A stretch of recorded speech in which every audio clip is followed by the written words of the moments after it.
Donc, je propose qu'on commence pour ne pas décaler les sessions d'après. Donc, que fait la FEF? On pose souvent cette question au CA, et donc cette petite tribune de 10 minutes, c'est pour vous justement vous relater un petit peu nos actualités.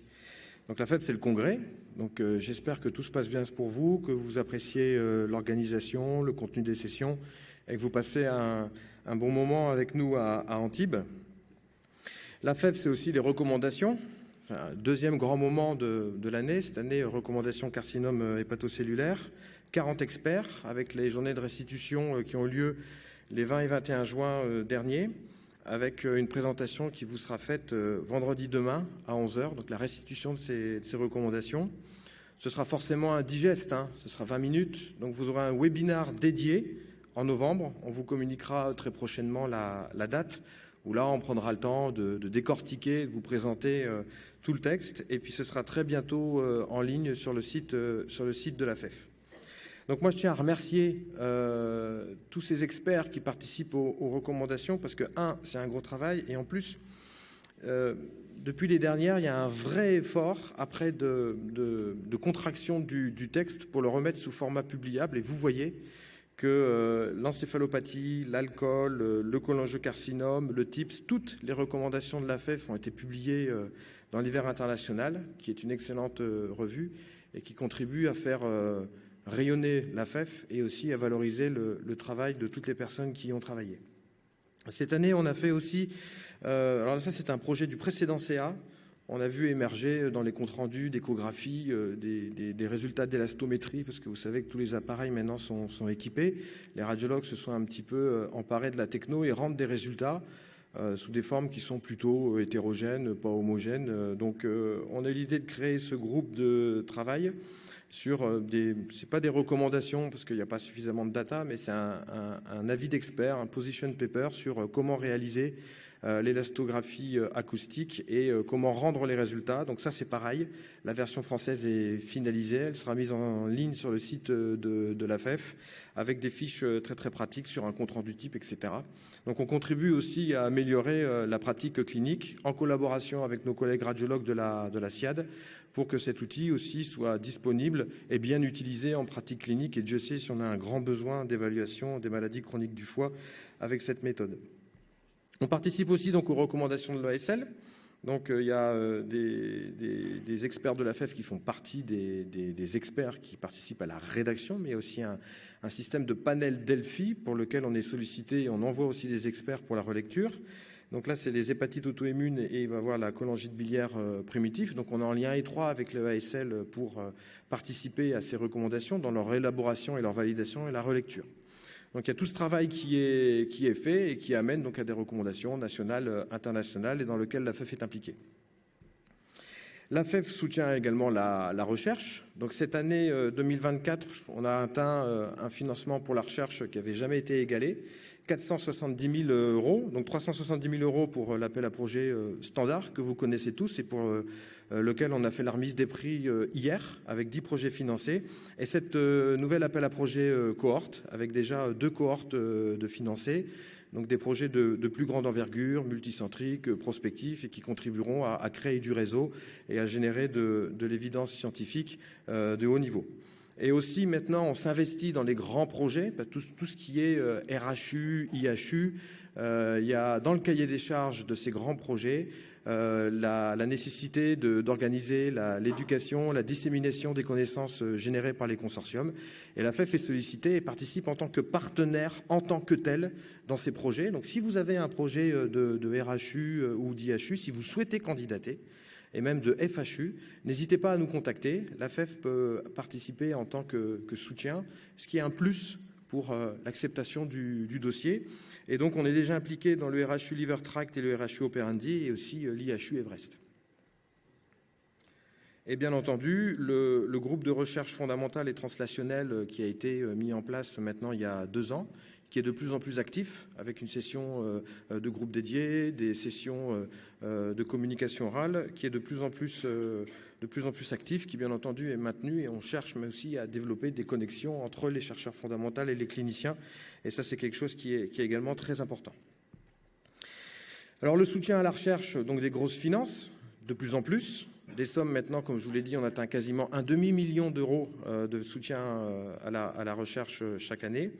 On a estimé qu'il était important que ces sommes soient attribuées de façon totale et en totale indépendance. Et donc, on a décidé la création d'un conseil scientifique, dont vous voyez les membres là, qui relisent les dossiers, qui proposent un classement et qui ensuite, in fine, le proposent au CA. Et il y a une validation du CA. Ça se passe très très bien et je tiens à les remercier parce que c'est un boulot en plus supplémentaire qui est pas négligeable. Et je les remercie d'autant plus qu'ils proposent régulièrement des améliorations pour que l'attribution se fasse encore mieux. Il y a des couacs, on essuie les plâtres, hein, c'est le début, mais globalement ça se passe bien et ça ira de mieux en mieux. Donc la FEF, c'est aussi de l'éducation, vous le savez, une webconférence chaque année, 4 webinars, donc le débrief de la FEF à la fin du congrès, le débrief des JFOD, la conférence annuelle, et puis cette année on a fait une webconférence sur l'hémochromatose pendant la semaine de l'hémochromatose. Toutes ces conférences sont disponibles sur le site de la FEF. Vous verrez, on a refondu le site et on a décidé que, bon, pour privilégier les membres qui font l'effort de cotiser et de rejoindre la communauté, on va mettre à disposition les slide decks que vous pourrez réutiliser. Il y a toutes les vidéos du congrès de la FEF qui seront également disponibles sur Internet et en replay, avec la veille scientifique hebdomadaire, les éditos mensuels. Donc il y a aussi une large diffusion de l'information de la part de la FEF. Donc il est important de devenir membre parce qu'on a pris le parti aussi cette année de dire il faut donner une plus-value aux membres de la FEF. Et donc tout ce qui est veille scientifique, tout ce qui est slide deck que vous pouvez utiliser dans vos présentations, notamment locales, tout ce qui est vidéo, maintenant ce sera un accès réservé aux membres. L'idée, c'est pas d'être punitif, l'idée, c'est de stimuler les gens à devenir membres de la FEF. Et puis après, vous avez toute la galaxie là, avec votre secrétaire qui est absolument ébahi par tout ce que fait la FEF, tout le contenu qui est disponible sur le site. Donc, devenir membre de la FEF, avant, c'était assez simple, même s'il m'a fallu du temps pour comprendre. Globalement, vous avez moins de 35 ans, vous faites partie du réseau jeune. Donc la cotisation, elle est gratuite. Ça, c'est le point d'appel pour faire entrer les gens dans la communauté. Bien entendu, si vous êtes motivé, que vous souhaitez déposer des appels à projets, obtenir des financements, bon, voilà, avant 35 ans, il faut faire l'effort de devenir membre. Et puis après 35 ans, c'est obligatoire, vous devenez membre. Les 5 premières années, elles sont en mi-tarif. C'est le membre junior. Et au bout de 5 années, vous êtes plus jeune, vous êtes plus junior, vous passez membre au senior. Voilà. Et il y avait un tarif pour nos partenaires hors UE et Suisse, notamment tous nos partenaires du continent africain, qui étaient mi-tarif. Donc c'était pas si simple, mais on a décidé de complexifier les choses.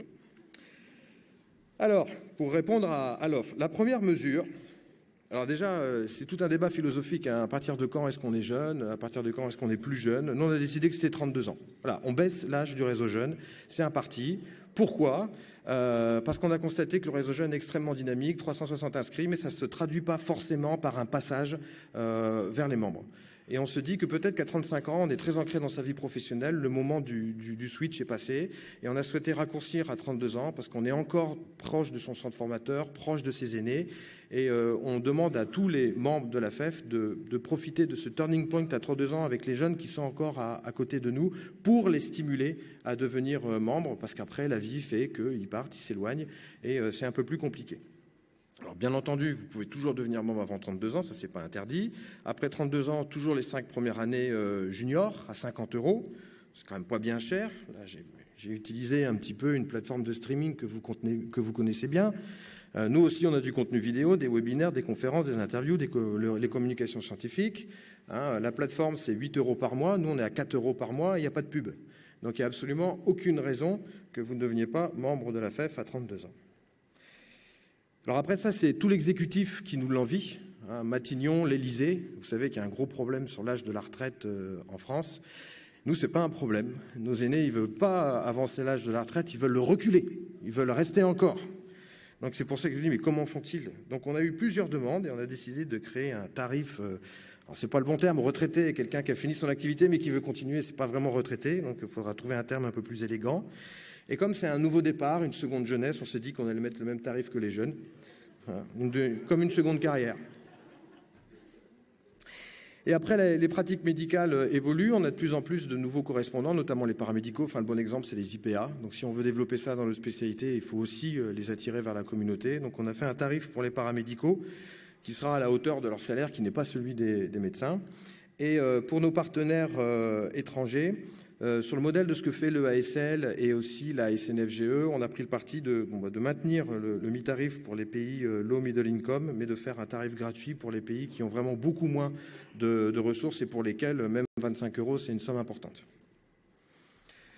Donc la FEF soutient les jeunes, vous voyez, parce que les jeunes, c'est l'avenir, donc il faut les faire venir, d'où l'idée, encore une fois, de stimuler le passage vers les membres, mais il faut être présent dès le départ. Donc on était là au JHC 2024 à Marseille, qui est un franc succès. On soutient aussi la FIGE, et donc la première étape, c'est vos internes, stimulez-les, faites-les rentrer dans le réseau jeune AFEF pour qu'ils rentrent dans le tuyau, et puis qu'après, ça fasse des membres qui rejoignent la communauté. On travaille aussi avec les tutelles. On a travaillé avec la NSM. Il y a aussi toute la discussion au niveau européen sur la mise à disposition de l'Ocaliva. Vous savez qu'actuellement, c'est compliqué. On estime qu'il y a 400 patients en France actuellement qui devraient bénéficier de cette ressource, qui sont un peu en impasse thérapeutique.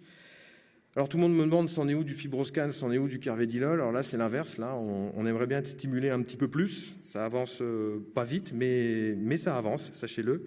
Avec la HAS, on travaille aussi avec l'Agence de la biomédecine, etc. Donc tout ça, c'est des partenariats qui sont actifs, qui avancent pas forcément à la vitesse que l'on voudrait, ça c'est sûr, mais on est sur le coup et on essaye de les stimuler le plus souvent possible. Après, bon, voilà, c'est la diapositive réglementaire. On remercie tous les partenaires avec lesquels on travaille, les associations de patients avec qui on travaille, mais aussi qui travaillent avec nous. Et ça représente un petit peu toute la galaxie de la FEF et les nombreux partenariats qu'on peut avoir. Les partenaires industriels qui sont tous présents au congrès aujourd'hui, on les remercie également pour leur partenariat actif. Donc la FEF est présente à de nombreuses manifestations en tant que partenaire, qu'elles soient nationales, les GIFOD, bien entendu, au premier, les JHC, on en a parlé, des manifestations françaises de niveau international, le Paris-Nash Meeting, et puis aussi on va régulièrement dans nos pays partenaires pour faire des cours à Rabat, des conférences à Casablanca, on va en Algérie, on va au Tunis, là on va intervenir à Kigali au Rwanda, donc la FEF est présente sur le territoire français, mais aussi dans les autres pays, nos pays partenaires. On est sur les réseaux sociaux aussi, donc n'hésitez pas à vous inscrire, puis à tweeter, retweeter, ce que moi je ne fais pas, parce que là, ça y est, je fais déjà partie des vieux. Je ne suis pas très branché réseaux sociaux, mais c'est un moyen aussi de faire connaître l'association et de faire rayonner notre communauté. Alors bien entendu, il faut que je remercie le CA, avec qui on travaille énormément. On a un séminaire maintenant depuis bientôt 3 ans, un moment privilégié où on se réunit entre nous vers mai-juin. Et c'est là où, en fait, on réfléchit à qu'est-ce que c'est la FEF, où est-ce qu'on est, où est-ce qu'on va. C'est là où on a proposé les nouveaux tarifs, le conseil scientifique, l'appel à projet cohorte. Donc, on prend un temps entre nous pour réfléchir et puis essayer de faire des propositions pour faire évoluer la machine et le schmilblick dans le bon sens. Donc, n'hésitez pas, si vous avez des propositions, des idées de ce que devrait faire la FEF, de les remonter vers nous pour qu'on puisse en discuter entre nous, notamment à ce temps privilégié qui est dédié et où on peut faire mûrir les projets et avancer la communauté. Je terminerai avec les 2 prochains rendez-vous. Donc, manquez pas le débrief du congrès, le 28 octobre à 20h30. Si vous n'avez pas eu le temps de tout voir, il y aura un petit digeste sur 1 heure avec Édouard et Yasmina. Donc, c'est un moment aussi qui permettra de revoir tranquillement, à froid, tout ce qui a pu être communiqué pendant le congrès. Soyez présents. Et vous l'avez déjà dû le voir dans les couloirs.